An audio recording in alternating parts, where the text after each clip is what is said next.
Hola, buenos días.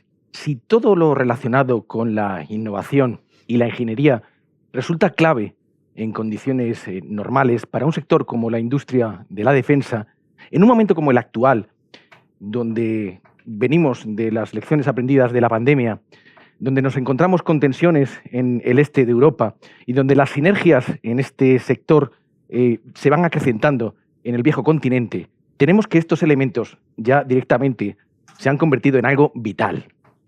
Accenture nos comparte en la sesión de hoy de este café de redacción su experiencia en este ámbito con algunos de los responsables de este área de las principales empresas del sector en España. Hablamos concretamente de Santa Bárbara Sistemas, de ITP Aero, de Navantia y de Airbus.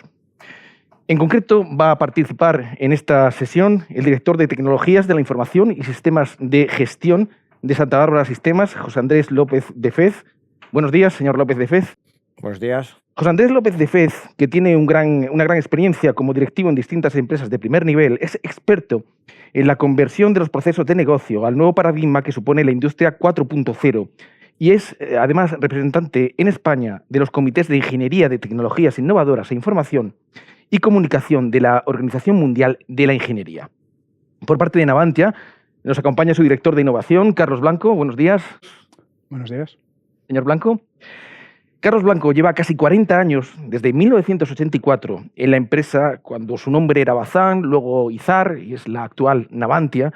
Ha ocupado puestos de responsabilidad en programas tan destacados como los de las fragatas de la Armada F-100, los buques noruegos F-310, los destructores australianos AWD y las futuras fragatas españolas F-110, entre otros. Por parte de Airbus, tenemos el honor de recibir a su vicepresidenta y directora de Tecnología y Desarrollo de Airbus Defence and Space, Belén García Molano. Señora García Molano, ¿qué tal? Gracias por invitarme, buenos días. Belén García lleva 22 años en Airbus, donde ha sido responsable de numerosos proyectos y, entre otros, del Departamento de Aeronavegabilidad para aeronaves militares y, además, es en la actualidad embajadora de diversidad para Airbus España, entre otros cargos muy comprometidos con la inclusión y la diversidad. Y por parte de ITP Aero, contamos con su director de Ingeniería de Defensa, Alfredo López. Buenos días, señor López, ¿qué tal? Buenos días, muchas gracias. Bueno, Alfredo López entró en ITP Aero en 1993, por lo que está a punto de cumplir 30 años en la empresa. En su dilatada experiencia en esta empresa, Alfredo ha ocupado varios puestos de alta responsabilidad, como el de director de Ingeniería Avanzada. Además, lleva 25 años como profesor de la Universidad Politécnica de Madrid. Junto a nuestros invitados, coordinando la sesión y haciendo sus aportaciones, tenemos a José Luis Costales, que es Managing Director del sector aeroespacial y defensa, con más de 25 años de experiencia en Accenture, donde ha trabajado en los principales fabricantes de defensa, tanto españoles como de otros países, Francia, Reino Unido, Alemania, Brasil, Israel. Buenos días, señor Costales, ¿qué tal? Buenos días. Bueno, la sesión de hoy la hemos dividido en 4 bloques temáticos que nos va a ir introduciendo el señor Costales con la participación de nuestros invitados de hoy. El primero de estos bloques temáticos lo hemos llamado ecosistemas de innovación. El segundo lo llamamos marco de trabajo de innovación. El tercero, palancas de innovación. Y el último se centra en la cultura de innovación, lógicamente. Como le decía, José Luis irá introduciendo cada uno de los temas y nuestros invitados irán complementándolos. Bueno, empezamos ya con el primero de estos bloques que, como decía, hemos llamado ecosistemas de innovación. ¿En qué consiste, José Luis? Pues gracias, Ginés, y buenos días.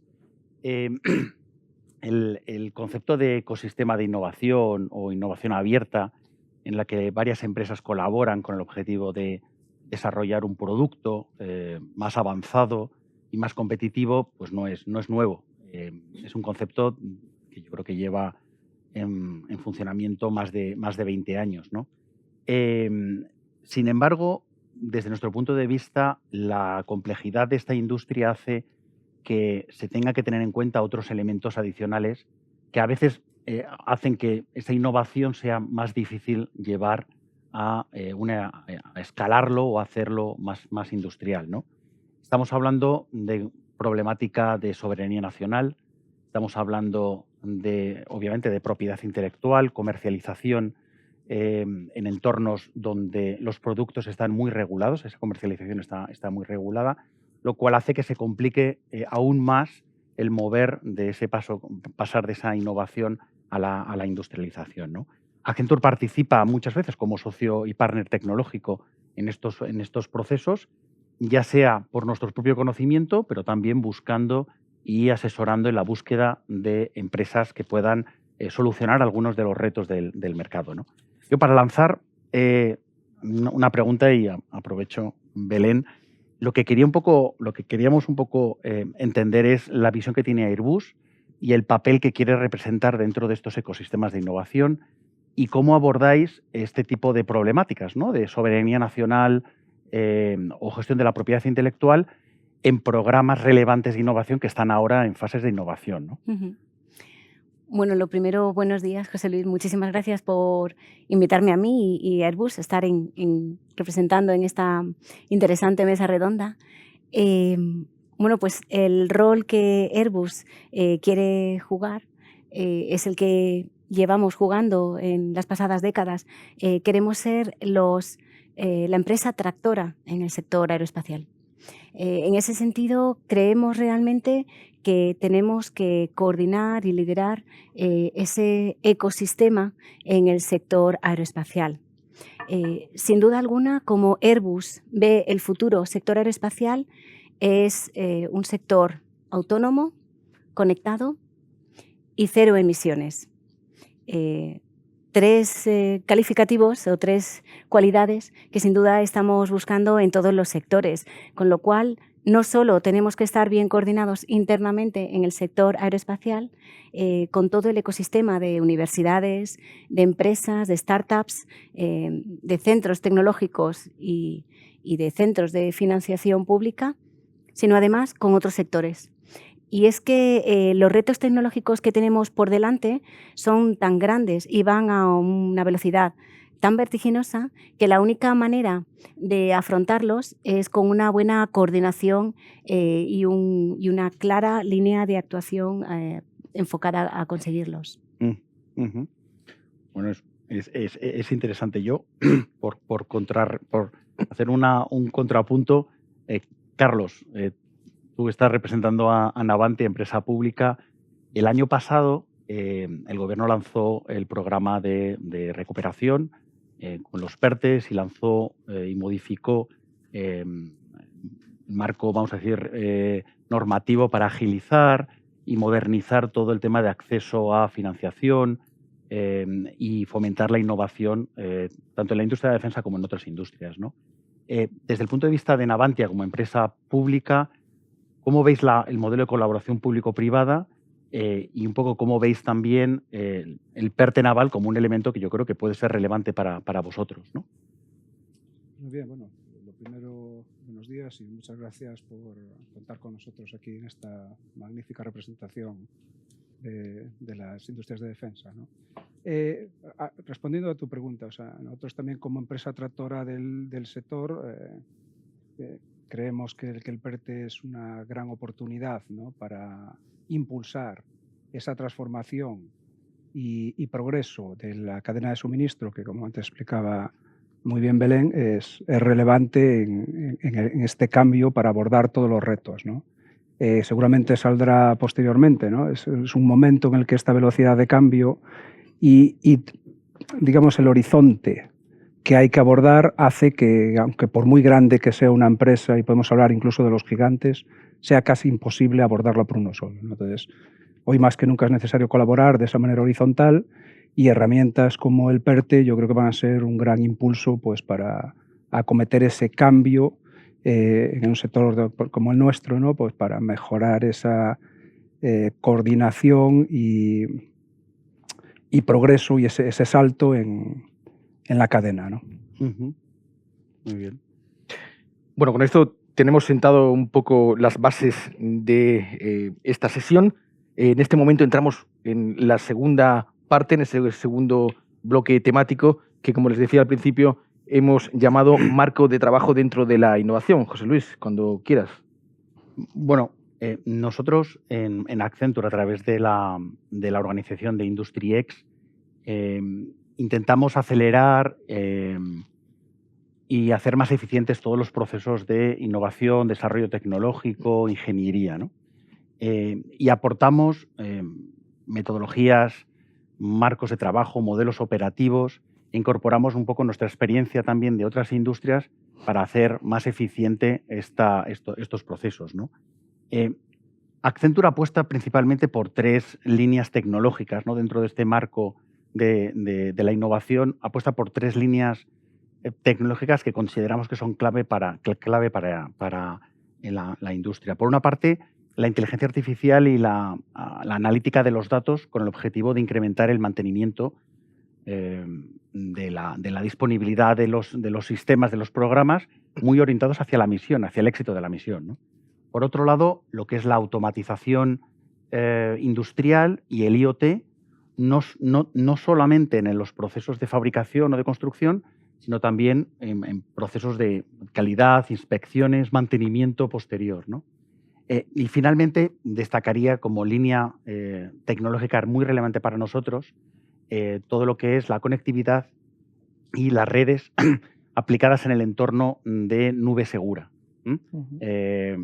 Sobre todo para la coordinación de sistemas de defensa, ¿no? Yo creo que son las 3 probablemente líneas de trabajo más relevantes. Alfredo, ITP,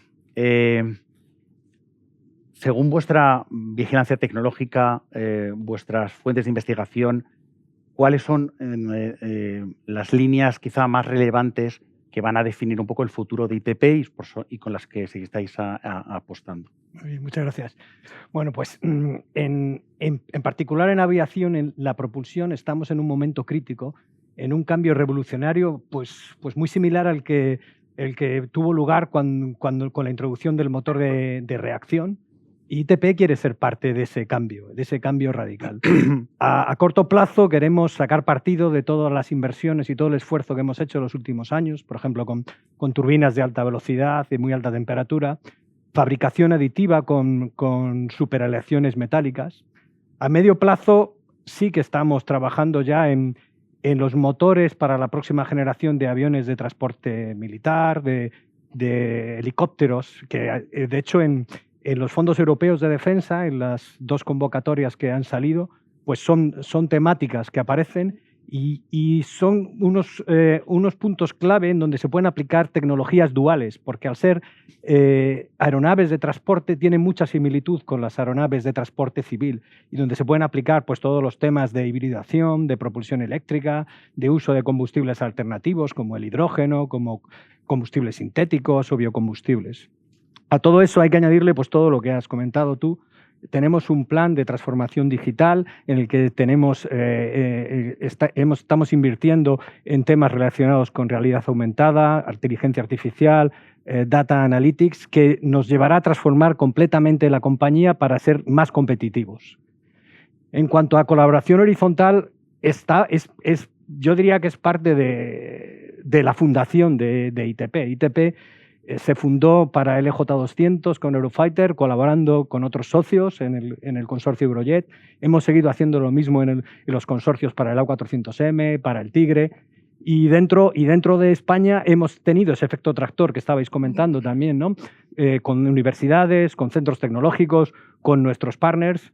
De hecho, yo diría que uno de esos ejemplos es el Centro de Fabricación Aeronáutica Avanzada que tenemos en Zamudio, en el País Vasco, junto con la Universidad del País Vasco, que empezamos en 2015 siendo 11 miembros y ahora hemos llegado a ser hasta 100 a día de hoy.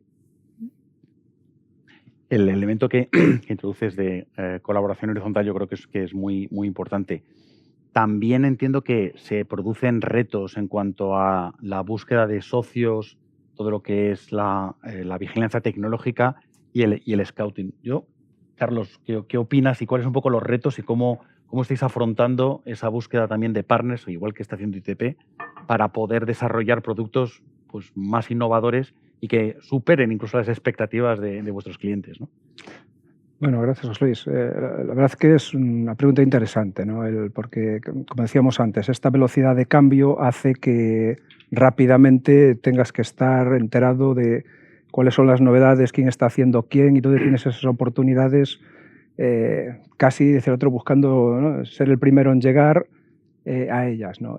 Por nuestro lado, hombre, de momento estamos haciéndolo de una forma muy modesta. Yo creo que uno de los pilares que el año pasado redefinimos nuestra estrategia de innovación, uno de los primeros pilares ha sido pues, todo lo que es la parte de scouting, vigilancia tecnológica, que yo creo que hoy por hoy es tan importante casi como el producto, ¿no? Saber dónde puedes encontrar esas sinergias o esos nuevos materiales o esos nuevos procesos para aplicarlos a tu operación, ¿no? Y en ese sentido, bueno, nosotros hemos puesto en marcha una serie de acciones, alguna en sentido horizontal, apoyándonos en el ecosistema, apoyándonos, teniendo muchas conversaciones y colaboraciones, tanto con la parte del cliente, los ministerios, los observatorios tecnológicos, como con este ecosistema de universidades, nuestros propios personal. Nosotros denominamos autoridades técnicas de diseño a estos especialistas más senior que digamos, están más puestos en el estado del arte. Y luego ya un poco más formalmente hemos lanzado recientemente un proyecto de un apoyo externo, de un servicio de vigilancia que hemos delineado alrededor de lo que nosotros definimos nuestras 14 tecnologías habilitadoras, que un poco, pues bueno, ya hemos hablado aquí de materiales, realidad aumentada, realidad virtual, el Big Data, drones, RPAs, bueno, nada nuevo que descubrir, que yo creo que estamos todos alrededor de lo mismo, ¿no? Estamos todos alrededor de lo mismo. José, desde el punto de vista de Santa Bárbara, ¿no? y la dualidad de empresa multinacional General Dynamics como una empresa global, pero al mismo tiempo apoyada y fundamentada en Santa Bárbara, ¿cómo abordáis vosotros el aspecto de la innovación, la búsqueda de otras compañías y la colaboración con otras empresas para un desarrollo de nuevos productos? Bueno, pues en este sentido, la verdad es que, bueno, lo primero, muchas gracias por darnos la oportunidad a mí y a Santa Bárbara de participar en este evento. Y respondiendo a tu pregunta, la verdad es que pues tenemos múltiples estrategias. Al final aquí no hay una única estrategia, digamos, de captación de oportunidades de innovación. La Unión Europea, claro que hablaremos más adelante, fomenta bastante la interacción entre las empresas, sobre todo a nivel europeo, pero también sin perder de vista esta integración del tejido industrial nacional. Y bueno, pues tenemos también un servicio de scouting, como decías, o de prospección tecnológica, en el que vamos capturando todas las posibles ideas u oportunidades de innovación que luego vamos canalizando, bien sea a través financiados a través de fondos propios o bien a través de los proyectos de innovación de los que hablaremos después. Muy bien. Si quieres, Ginés. Bueno, pues entramos ahora a un tercer bloque temático que para mí tiene un título muy atractivo: palancas de innovación. José Luis, ¿cuáles son esas palancas de innovación? Bueno, desde Accenture creemos que hay tres principales palancas que pueden facilitar todos los procesos de innovación, desarrollo tecnológico e ingeniería, ¿no? Por una parte es el talento, que es fundamental, y hablaremos sobre él un poco más adelante, y algunas de las preguntas que lanzaremos irán alrededor de este tema, ¿no? Quizá el segundo punto es la estructura organizativa de las compañías, ¿no? Cómo las compañías desde el más alto nivel se organizan y fomentan que se optimicen las inversiones que necesitan estos departamentos de ingeniería y de innovación en las primeras fases del producto, ¿no? Y finalmente, y lo has comentado tú antes, José, creemos que un elemento fundamental es acceder a la financiación, ¿no? La Unión Europea, y lo estabas comentando, pues tampoco lo pone fácil, ¿no? Si contamos un poco, hay más de 11 portales de acceso a financiación que gestionan unas 17 ventanas de financiación, lo cual obliga en muchas ocasiones a tener equipos focalizados únicamente en lo que es la lectura, identificación y gestión de todo ese tipo de mecanismos de financiación. Pero también desde dentro de las empresas creemos que los departamentos financieros tienen que ser, vamos a decir, deben estar atentos a las necesidades de estas áreas, de estas funciones, que son claves para el futuro de las compañías. Las direcciones de recursos humanos también tienen que fomentar la atracción de talento interno y externo para poder tener grandes profesionales que puedan colaborar en esas líneas estratégicas que se han definido. Y obviamente las direcciones de IT tienen que facilitar todos los mecanismos y soluciones tecnológicas para que sean eficientes esos procesos, ¿no? Sistemas de ingeniería, soluciones tecnológicas que ayuden a ese desarrollo, ¿no? Yo, si quieres, José, por continuar un poco en esta línea, ¿cómo veis desde Santa Bárbara el acceso a la financiación? ¿Creéis que se puede mejorar, tanto interna como hacia afuera? Y podemos aprovechar este foro para hacer una petición para intentar a lo mejor simplificar o optimizar ese proceso y sobre todo teniendo en cuenta el entorno geopolítico y como comentábamos al principio. Creemos que es una oportunidad muy relevante, hay una ventana por el incremento de los presupuestos de defensa, por la mentalidad, yo creo que la gente tiene sobre la importancia de la industria de defensa, por el impacto que tiene en la defensa y también en su contribución a la sociedad, y cómo lo estáis trabajando y cómo lo estáis viviendo desde Santa Bárbara. Pues mira, lo que has comentado de la complejidad, pues es que es verdad. Pero es que la Unión Europea es un ente complejo, pues sí, con lo cual todas las herramientas que partan alrededor, que tengan algo que ver con la Unión Europea, van a ser necesariamente complejos.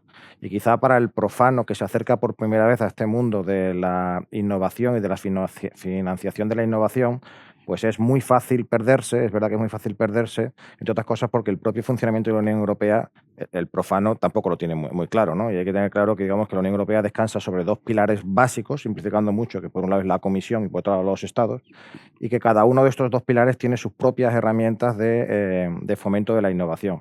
Por un lado tenemos la EDF, que está más asociada a la Comisión, por otro lado tenemos la EDA, que está asociada a los Estados, luego tenemos los programas PESCO, que están a un nivel más operativo y que tienen algún tipo de premio o de plus si a su vez desarrollan programas previamente desarrollados con EDF.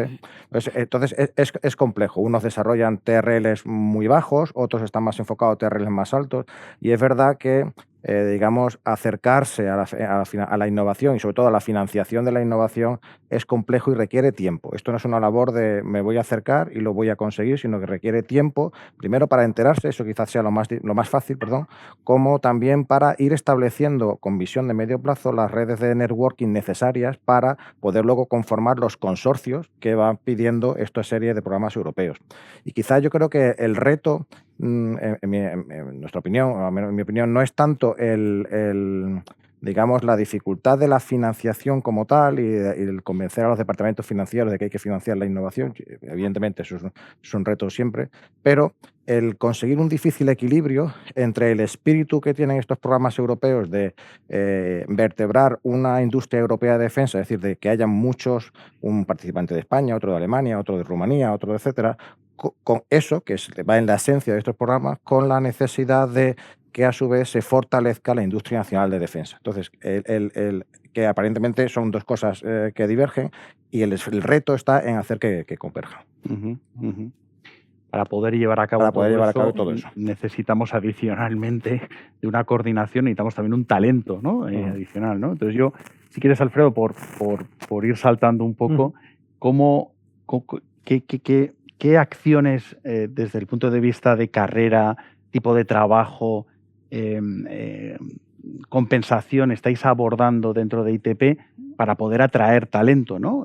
Has comentado Zamudio, como puede ser un centro de innovación y con el CCA, pero al mismo tiempo yo creo que todas las empresas, incluidas nosotros mismos también, estamos compitiendo contra otras empresas tecnológicas que son más sexys hoy en día, ¿no? Y me vais a permitir que utilice la palabra. Son más sexys, o incluso con gente que decide lanzarse a emprender y lanza una startup, monta su propia empresa, ¿no? ¿Cómo gestionáis esa gestión de atracción del talento? Muy bien, muchas gracias. Pues la verdad es que está muy relacionado con lo que hemos hablado antes de ese cambio de paradigma en la propulsión aeronáutica. Esto, junto con grandes programas como el FCAS, que viene ahora, realmente debe ser un polo de atracción fundamental para profesionales con vocación. Y creo que esa es la palabra clave, vocación. Hay que generar vocación en los jóvenes y por eso estamos trabajando pues, con institutos, con centros de formación profesional, con universidades. Tenemos un programa que se llama Young Talent, Somos unos firmes creyentes en la formación dual y en ITP, principalmente en el País Vasco, tenemos muy implementada la formación dual, y eso para nosotros es lo fundamental, que haya vocación y que haya jóvenes que quieran trabajar en este mundo tan tecnológico y tan apasionante. Luego, no hay que olvidar, pues hay que dar algunas compensaciones, como tú decías, ¿no? Y una de las cosas que nos ha enseñado la pandemia es que se puede teletrabajar incluso en industrias como la nuestra, que tiene mucho componente de trabajar al lado de la máquina. Se puede llegar a trabajar, y de hecho nosotros ya hemos implementado pues, que 2 días a la semana pues nuestros profesionales puedan teletrabajar. Belén, no puedo saltar la pregunta de diversidad. Accenture comparte, yo creo que todos compartimos la necesidad de abrir, ¿no? Y fomentar la atracción de talento diverso, ¿no? Tanto chicos y chicas jóvenes, como incluso también intentar atraer personas que pueden pensar en estar reciclándose y que pueden pasar de unos sectores a otros, con el objetivo también de poder atraer talento en industrias a lo mejor que pueden tener más futuro, ¿no? Entonces, oye, queríamos un poco escuchar tu punto de vista sobre diversidad y cómo lo estáis abordando en Airbus para lograr atraer más talento. Bueno, me encanta que me hagas esta pregunta porque una de las responsabilidades que tengo es que soy la embajadora de inclusión y diversidad dentro de la Balance for Business, que es la red de voluntarios que tenemos en Airbus para España. Y además me encanta que me hables de diversidad generacional, de diversidad de sectores, porque muchas veces cuando hablamos de diversidad parece que la única diversidad es la diversidad de género, y por supuesto es importante, ¿qué te voy a decir yo? Que en el sector de la defensa, en fin. Pero sin lugar a dudas a mí me encanta en los equipos, de hecho mi equipo es muy internacional, yo tengo gente de 4 continentes distribuidas por toda Europa, de edades y perfiles y experiencias muy diversas. Y es realmente interesante cómo llegamos a las soluciones y a esas discusiones tan enriquecedoras con gente muy diversa. Con lo cual estoy totalmente a favor. Desde Airbus hay muchísimas campañas y muchísimo trabajo y muchas redes de voluntarios que trabajan por mucho tipo de diversidad. Y en ese sentido, vamos, es que estoy encantada de colaborar y lo llevo, vamos, muy con mucho orgullo. Es muy importante, sin duda, es muy importante. Inés. Bueno, vamos ahora a hablar de cultura, pero sin salirnos de los manuales de innovación e ingeniería, porque hablamos de cultura de la innovación.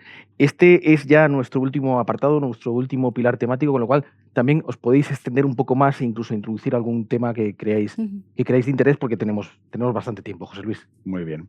No, pues nosotros desde Accenture creemos que la cultura tiene que estar fomentada y tiene que estar liderada desde lo más alto de las compañías, ¿no?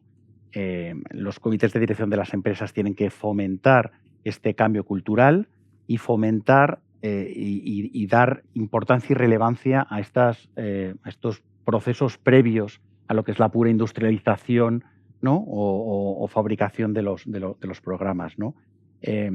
Creemos que es importante que se estimule pues hoy nuevos comportamientos, nuevas formas de pensar y de trabajar con el objetivo de alcanzar pues, unos desarrollos tecnológicos que sean diferentes y más innovadores, ¿no?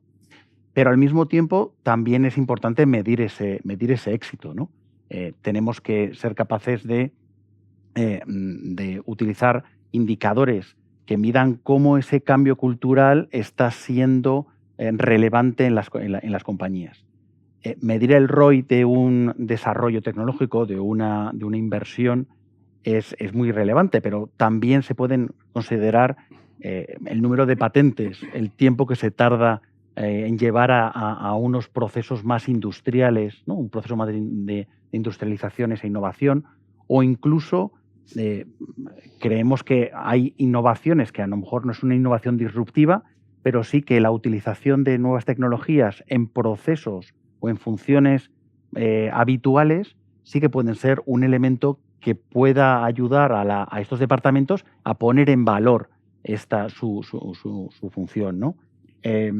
a mí se me ocurre, por ejemplo, el gemelo digital, y yo creo que es algo que yo creo que está en todas las compañías, porque en las 4 compañías se habla de gemelo digital y de representación de ese activo, la gestión de los datos, el uso de esos datos en las fases tanto de diseño, de fabricación como de mantenimiento del activo.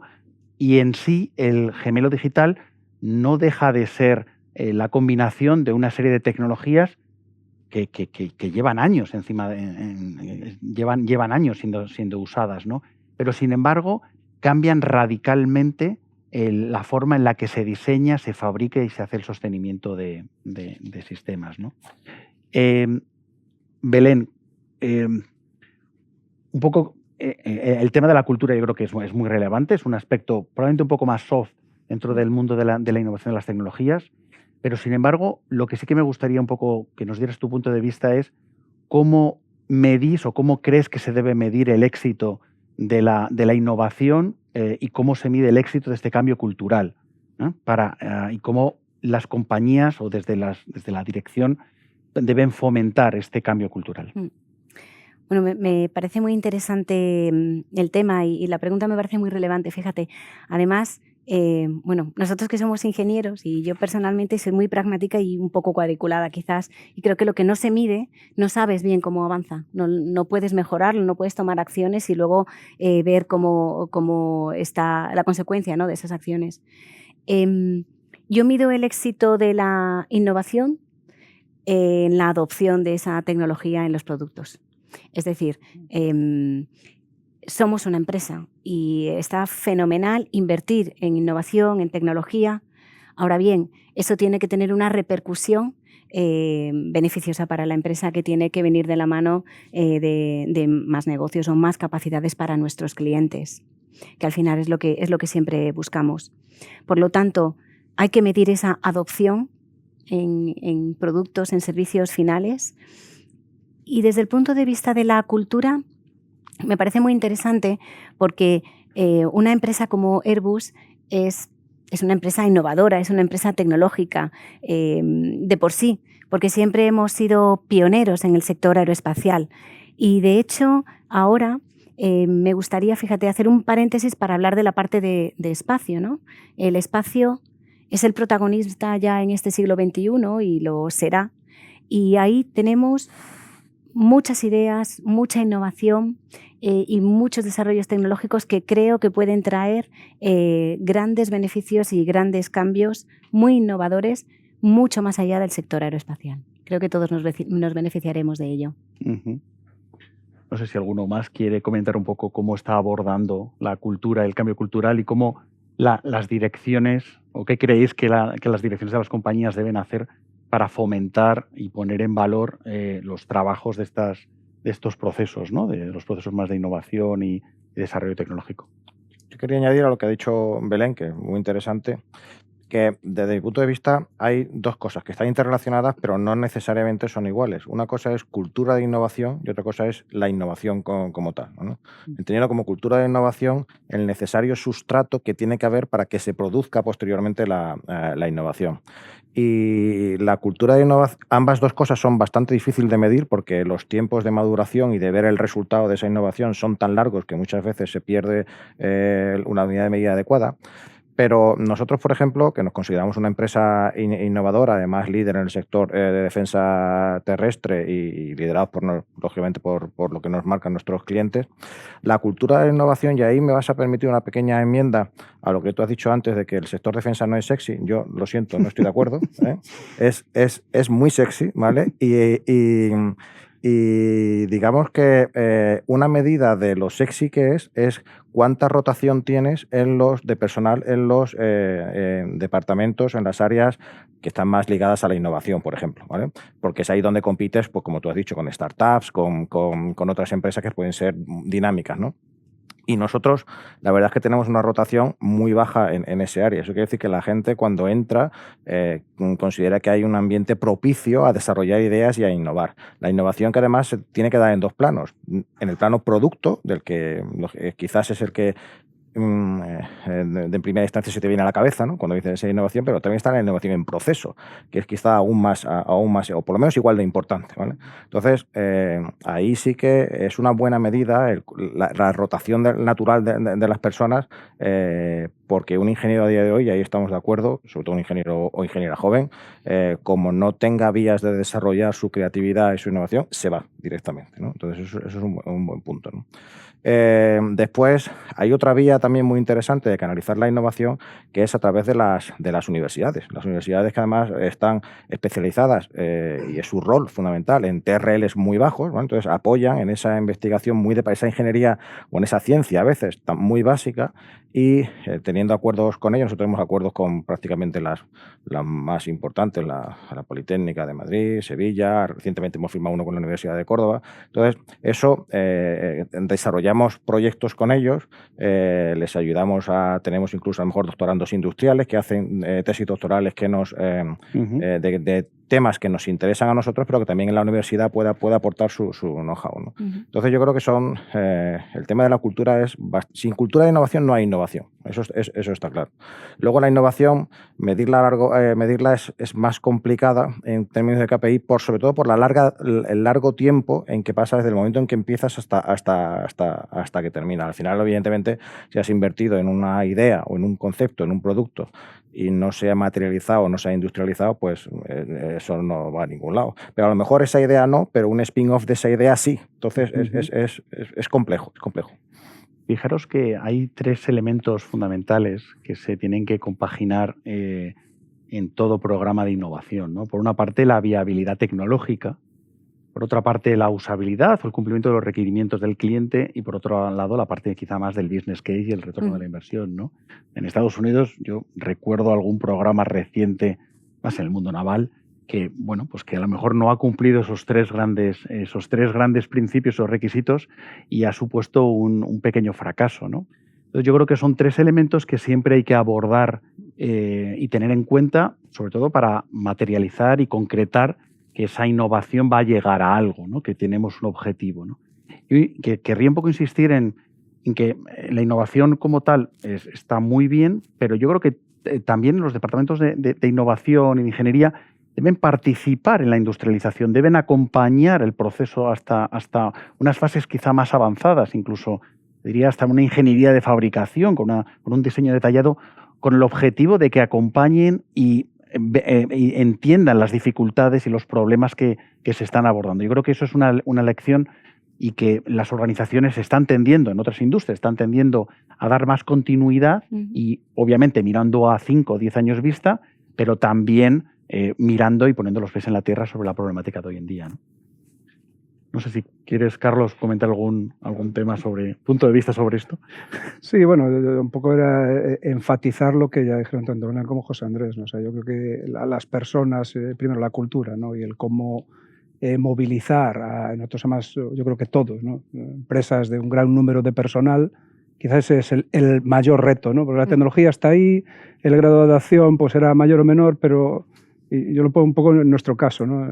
La industria naval, que presumimos 300 años de historia, dice, para unas cosas es muy bueno, pero hay que mover 300 años de historia a esta transformación que viene deprisa y corriendo, y ese es sin duda el gran reto, ¿no? Entonces, bueno, remarcar eso, ¿no? Yo creo que está todo dicho.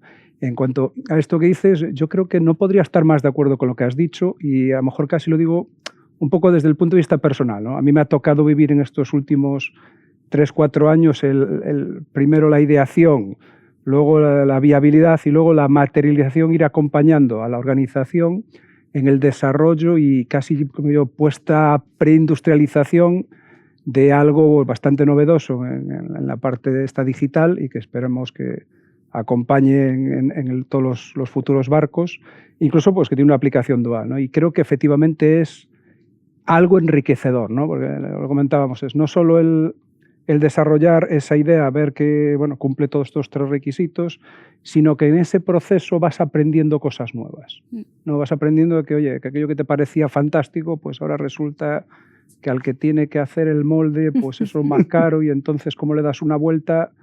Entonces, bueno, vuelves a entrar en un lazo, porque a mí personalmente me ha resultado muy enriquecedor de tener que explorar otras ventanas, y también lo hemos hecho acompañados pues, de nuestro ecosistema, fundamentalmente las universidades, ¿no? Aportando ese conocimiento no solo desde los terroles bajos, sino también poniéndolos a pensar. En este caso, pues, nos hemos acompañado de una universidad de diseño industrial, ¿no? Eso, y ha sido tremendamente enriquecedor, pero tremendamente, que tú enseguida le estás dando vueltas a cómo puedo llevar esto a otros ámbitos de la empresa, ¿no? O sea que yo, vamos, totalmente de acuerdo con lo si que me permites, con lo que has puesto. José Luis, y vamos, me encanta cómo lo habéis contado, o sea, la cultura de la innovación, y estaba pensando, la cultura de la innovación realmente tiene que ir mucho más allá, tiene que ir mucho más allá de lo que es la empresa. Para mí la cultura de la innovación tiene que ser a nivel gubernamental, a nivel europeo, tiene que haber un plan a largo plazo. Antes hablábamos de los PERTES, Carlos, comentabas el PERTE naval, el PERTE aeroespacial, pues efectivamente denota que el sector aeroespacial es un sector estratégico para el país. Y sin duda alguna, a mí personalmente me alegra que el Gobierno se dé cuenta de que es un sector estratégico, porque lo es no solo por la importancia del sector como tal, las capacidades que da al país, sino también porque son tecnologías punteras a nivel mundial las que desarrollamos en este sector, que permiten tener un trabajo de calidad en el país. Entonces, eso es muy importante.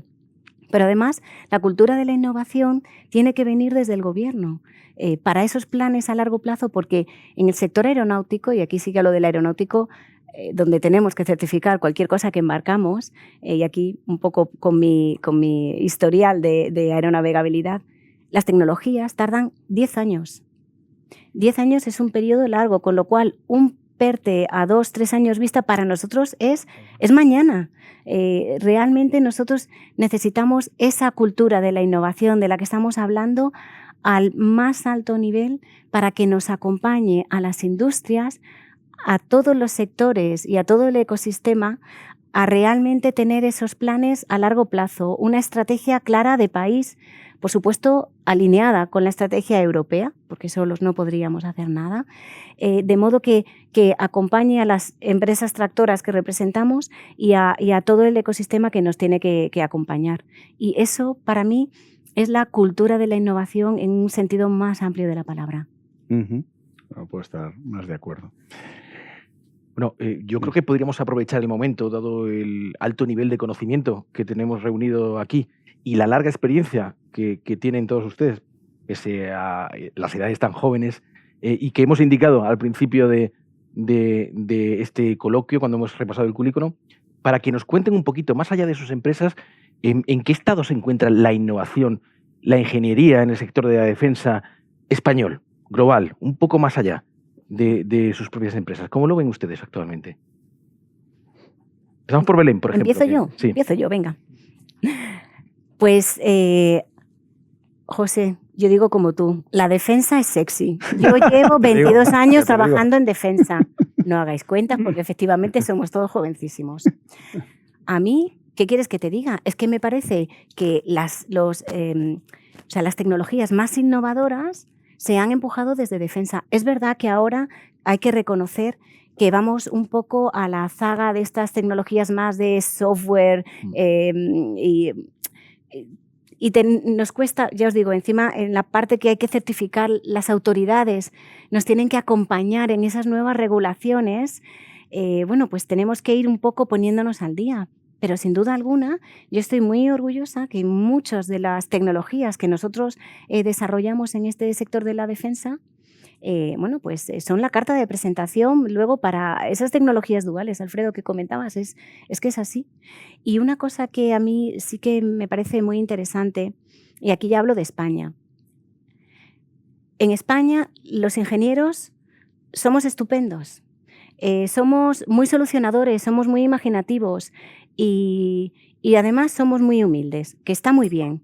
Ahora, de vez en cuando también está bien reconocer las capacidades y los desarrollos tan estupendos y tan innovadores que hacemos en España. Somos grandes inventores desde hace siglos, somos valientes y nos atrevemos a hacer cosas y a pensar en cosas y en soluciones que a nadie más se le ocurre. O sea que yo desde aquí me gustaría romper una lanza para defender la ingeniería española y, por supuesto, para atraer a todos los ingenieros a que se informen del sector de la defensa, que es mucho más interesante y más atractivo de lo que a priori pueda parecer. Carlos, ¿cómo lo ves? Yo creo que no podría estar más de acuerdo con Belén en lo que ha dicho, ¿no? La verdad es cuando sales por ahí fuera, y por eso suscribo 200% sus palabras, te das cuenta que en España, por suerte, tenemos esa gran riqueza que nos ha descrito perfectamente Belén, y creo que tenemos que ponerla en valor, ¿no? Que tener valor. Y aprovecho también un poco para lo que comentaba ella antes, ¿no? Y eso hay que tener esa visión como país, ¿no? Para que las empresas podamos desarrollar nuestros planes sabiendo que ese apoyo va a estar ahí y que las líneas de desarrollo están claras, ¿no? Pero bueno, yo creo que España tiene el potencial y hacemos grandes cosas. Quizás a lo mejor tenemos que ir un poco más a esos cursos de marketing comparado con los demás, y lo digo yo que soy gallego, en fin, siempre ese tópico lo llevamos encima, pero efectivamente yo creo que en España tenemos un altísimo nivel, oye, no en todo, pero creo que, y además las empresas que estamos representando hoy aquí son, digamos, como el nicho donde desarrollar muchas de esas tecnologías, tanto las específicas como darle ese uso a las tecnologías duales más allá de lo que inicialmente están previstas, y al revés, o sea, tecnologías se desarrollan en el ámbito de defensa, que yo creo que hoy por hoy todos nosotros siempre tenemos esa aplicación dual en la cabeza, ¿no? Y yo también me apunto que creo que la defensa es sexy, porque además es así, ¿no? Metes tecnología, haces esas cosas que llaman la atención, si un avión interesante, un carro de combate y un barco, o sea, cualquier cosa pues llama la atención. Por decir algo, o sea, recientemente, como digo yo, hemos entrado en los pocos países que somos capaces de diseñar a flote un submarino. Si eso no es sexy, o un avión, ¿no? El A400. Oye, pues a ver qué lo es. ¿Qué lo es, no? Alfredo, de la parte de si es sexy o no ya nos has hablado y de hecho has convencido a todo el mundo, pero de la parte de cómo se encuentra el sector en España, ¿cómo lo ves? Pues yo creo que sobre todo por lo menos en la parte aeronáutica, desde el Eurofighter, se creó un tejido industrial en España que ha ido creciendo. Hemos aprovechado esa oportunidad, ese talento, gracias a, entre otras cosas, a los profesores universitarios en las escuelas de ingeniería. Sin duda. Pero ese talento lo hemos aprovechado y hemos ido pues creando pues eso, una red de empresas. Aquí estamos 4, pero yo estoy seguro que podemos nombrar otras 4 o 5 de un nivel similar a los que estamos aquí, que han surgido gracias a esas apuestas a programas de defensa. Después del Eurofighter vino la 400M, en aeronáutica el Tigre, ahora viene el FCAS, que no podemos olvidarlo. Todo eso ha creado empresas muy pequeñas, empresas muy grandes como Airbus y empresas intermedias que hacen, bueno, pues que sí, que realmente sea atractivo. Y la gente, los chavales, cuando ven la película, que tengo ganas de verla, de Maverick, Top Gun y todo eso, pues claro, que te dice, joder, yo quiero hacer aviones como estos, ¿no? Pues ya está. No, está claro. Está claro. A cada uno lo suyo. Creo que fue José Andrés el que nos convenció, ¿no?, de lo sexy que era el sector. Pero háblanos un poco del sector antes de que ya termine José Luis. Mira, comentar su visión. continuando con lo que decía Belén, me han venido a la cabeza unas palabras que me dijo un profesor hace ya más tiempo de lo que la juventud que tú dices que tenemos manifiesta reflejar. Y es que en español, ingeniero viene de ingenio, ¿vale? Sin embargo, en inglés viene de máquina, ¿vale?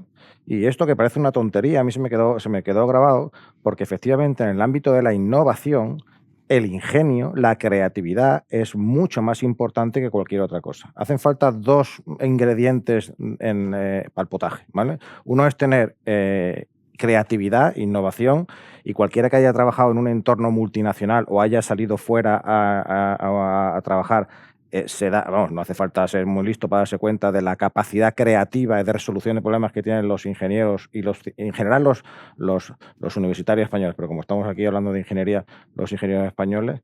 Y también hace falta, y lo hemos hablado antes, financiación. Pero con financiación sin ingenio no hay innovación. De la otra manera, puede que haya innovación. Entonces, es el conjunto de las dos cosas y yo creo que ahora mismo, como decíamos, España está en una oportunidad única a través de esta movilización de fondos. La Unión Europea por primera vez está promoviendo la asignación de fondos presupuestarios para la innovación en el sector de la defensa. Tenemos materia gris, que esa es la que es más difícil de improvisar. La materia gris la tenemos súper capacitada. Yo creo que el momento es súper sexy. José Luis, ya para acabar. Muy bien. No, un poco me quedo también con el resumen que has hecho, José. Yo creo que en España tenemos que ser capaces de maximizar los recursos que disponemos y probablemente, tal vez, tendríamos que hacer algún tipo de reflexión sobre cómo encontrar modelos colaborativos que optimicen esos recursos, de tal manera que a lo mejor se pueda hacer una especialización por líneas tecnológicas y esto fomente también el ser más competitivos en otros entornos europeos, ¿no? España es una potencia de tamaño media y por lo tanto no disponemos de la capacidad de financiación para que todas las empresas aborden todas las líneas tecnológicas y todas las tecnologías actuales, ¿no? Tradicionales y futuras en este ámbito, ¿no? Yo creo que uno de maximizar los recursos y una organización, ¿no? Incluso en otros sectores como el ámbito de los semiconductores, hay organizaciones que están fomentando esa ordenación, esa coordinación para optimizar las inversiones de cada empresa, ¿no? Es una ventana de oportunidad única, y eso yo creo que todos somos conscientes, ¿no? Como comentabas, la Unión Europea está fomentando el que se destinen fondos a la defensa. Tenemos programas súper atractivos, no solo sexy, sino súper atractivos encima de la mesa porque nuestros clientes los están pidiendo y los necesitan. Y efectivamente el talento, si somos capaces de hacer una campaña de marketing y yo creo que este café de redacción puede ser una ayuda en esta línea para atraer talento y lanzar al mercado laboral, vamos a decirlo así, que la industria de defensa ofrece grandes oportunidades de carrera para gente joven, para gente mayor y para gente que quiere trabajar pues diseñando, fabricando o manteniendo productos del mayor nivel tecnológico que puede existir, ¿no?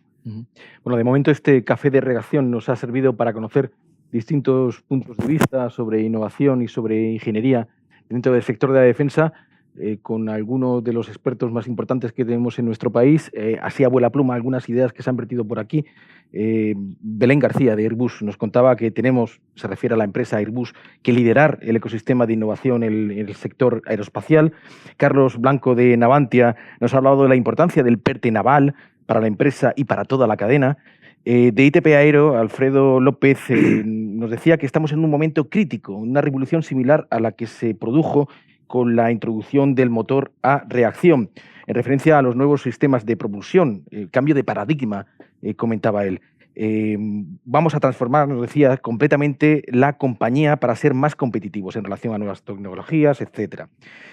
Bueno, José Luis Costales de Accenture nos decía que, bueno, nos hablabas de las palancas de innovación, el talento, la estructura organizativa de las compañías, la financiación, de la que nos ha hablado de acceso a diferentes vías para poder financiarse. En este sentido, por Santa Bárbara Sistemas, José Luis López nos decía que cuidado, porque es difícil perderse en las distintas herramientas de fomento de la innovación y de la financiación que se ofrece actualmente en Europa. Alfredo López de ITP nos hablaba de que, bueno, actualmente están buscando tratar de fomentar la vocación, que es algo fundamental.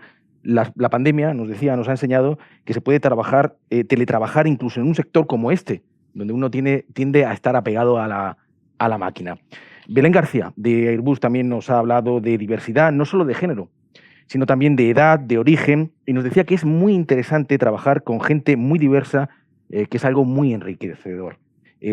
Por Accenture, José Luis nos hablaba de la cultura de la innovación, nos decía que es importante medir el cambio cultural que se están produciendo en las compañías. Bueno, Belén García de Airbus también nos decía que lo que no se mide no se sabe bien cómo avanza. Se ha hablado también de lo sexy, que es o no el sector de la defensa. Hay quien ha argumentado que no lo es y otros han defendido que lo contrario, y finalmente todo el mundo ha llegado a un acuerdo que es que definitivamente sí lo es, y se ha argumentado muy bien. Se ha hablado mucho también de las aplicaciones duales, de la innovación y la ingeniería, y de la importancia de que la cultura de la innovación vaya más allá de las empresas e implique a gobiernos, a Europa, etcétera, porque todos tenemos que estar en este universo implicados. Bueno, ya solo nos queda agradecer a nuestros invitados sus aclaratorias intervenciones. Muchas gracias, don José Andrés López de Fez, director de Tecnologías de la Información y Sistemas de Gestión de Santa Bárbara Sistemas. Ha sido muy interesante. Gracias. Muchas gracias. Muchas gracias también a don Carlos Blanco, director de Innovación de Navantia. Muy interesantes también sus aportaciones. Muchísimas gracias. Muchas gracias a vosotros. Muchas gracias. Belén García Molano, vicepresidenta de Airbus y directora de Tecnología y Desarrollo de Airbus Defence and Space. Ahora sabemos un poquito más, gracias a usted. Muchísimas gracias. Gracias. Y muchas gracias también a don Alfredo López, director de Ingeniería de Defensa de ITP Aero. Ha resultado muy ilustrativo. Muchísimas gracias. Un placer estar aquí. Además, quiero agradecer muy especialmente que nos haya acompañado don José Luis Costales, Managing Director de Accenture y responsable del sector aeroespacial y defensa de la compañía. Enhorabuena, don José Luis. Sus aportaciones y sus preguntas han sido, desde luego, muy oportunas y muy interesantes. Muchísimas gracias. Gracias a vosotros. Gracias. Bueno, antes de despedir este café de redacción de Infodefensa, quiero felicitar además a Accenture por esta iniciativa de gran interés que ustedes han podido seguir gracias al diario digital infodefensa.com. Muchísimas gracias y buenos días y hasta pronto.